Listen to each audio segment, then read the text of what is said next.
I'm always touched when I look at the prophecy of Isaiah when he talks about Jesus Christ before Jesus comes. You look at Isaiah chapter number 53. Let me read it for you. It says, 53 in verse 2, it says, "For he shall grow up before him as a tender plant, and as a root out of a dry ground. He hath no form nor comeliness. And when we shall see him, there is no beauty that we should desire him. He is despised and rejected of men, a man," this is verse 3, "of sorrows and acquainted with grief, and we hid as it were our faces from him. He was despised, and we esteemed him not. Surely he hath borne our griefs and carried our sorrows, yet we did esteem him stricken, smitten of God, and afflicted. But he was wounded for our transgressions, he was bruised for our iniquities.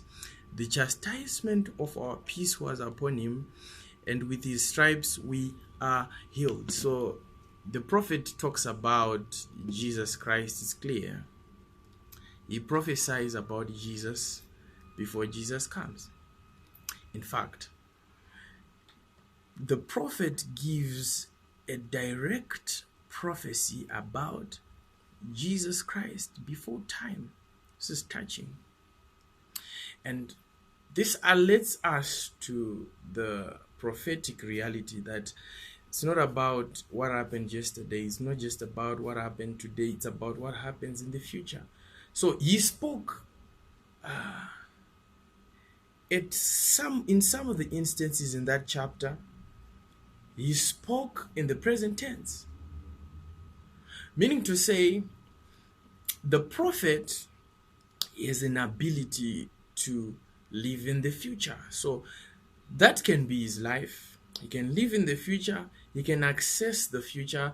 He can live and exist in that future. And that's one of the reasons why the prophetic has to be there, because it has the duty of living, existing, revealing the future for the people. So I'm glad to be one of those who can boldly declare in our generation that God has granted me the gift to exist in the future. And this time around, we're not just going to be posting on Facebook in text as we have done before. I have so many prophecies that have come to pass, and according to the Lord's grace, these things have been happening for a long time. Recently, last year, I think I gave an election prophecy, and I also prophesied about the fact that there's going to be a funeral in Zimbabwe before 24 November 2019. I'm sure most of you have seen that prophecy online, where I was saying that I'm seeing a very huge funeral in Zimbabwe before 24 November 2019. And I gave this prophecy last year. Most of you would have seen it, but now everything that we are going to be delivering is going to be delivered well in time, and it's going to be delivered in digital form. I thank God for all our partners from all around the world who have been supporting the ministry in different ways. As I was talking about Isaiah's prophecy about Jesus, that's a stunning prophecy. It's a startling prophecy. It's a puzzling prophecy. Only the Spirit of God could enable the prophet to do that. And I'm glad that I got to a point where I heard the Lord's voice. And he spoke to me. He said, "Look to the west." And I looked to the west. As I was looking to the west, the Lord opened my eyes, and I started to see the future of Zimbabwe. But this was a particular event that I saw. I saw the president of Zimbabwe standing on a balcony on a building. This building appeared to be a 3-story building, but he was standing on a balcony on the 2nd story.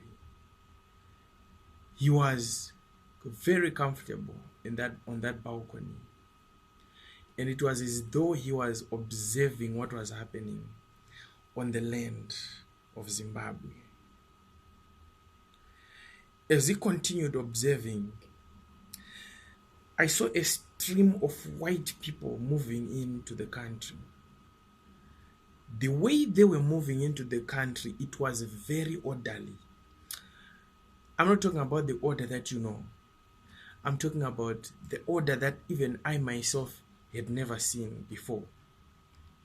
These white people were trekking in a single form, in one single form, and they were trickling into the country, walking in a single file, and it appeared very organized.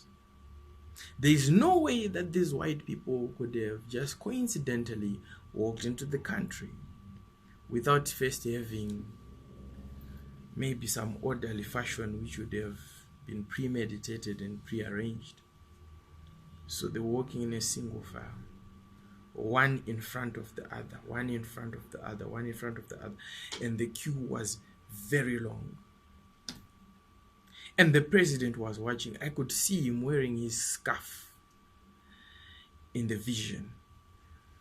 And I was wondering, and the Lord said, "Son of man, continue looking to the west. I'm about to show you something." And I saw this file of white people getting even longer. But they were getting onto dry land, which was empty. The land was empty. I didn't see buildings. I didn't see cars. I didn't see civilization. But it was in Zimbabwe. The president was looking at his country. But the place he was looking at, I didn't see civilization. I didn't see other people. I didn't see blacks. But it was dry land, vast land. And on this vast land, I didn't see anything on the land. I didn't see plants. There were no plants. And these white people began to install things into the soil. These installations were so organized. They were installing things into the soil. It was in Zimbabwe. But the president, I looked at the president. I wanted him to shout, but he didn't shout. I wanted him to scream, but he didn't scream. I wanted him to beckon. I wanted him to call someone. I didn't see security. I didn't see his bodyguards. No one was there. He was watching as though he was mesmerized. And he continued to watch. And these white people were making installations in the soil. It shocked me. These installations did not end. But this is the shocking part, and this is the part that I want you to keep for the future. What they were installing appeared to be black and somehow electronic. And it appeared to be emanating from outside Zimbabwe. And these installations were very organized. And the president did not bother about it. According to him, and in the way that I was seeing him in the vision, there was no problem with it. And surely as the Lord liveth, this word and vision shall surely come to pass. Notice all the detail that I have given in this vision. It is there for a purpose. and God has a purpose. May God bless you. Amen.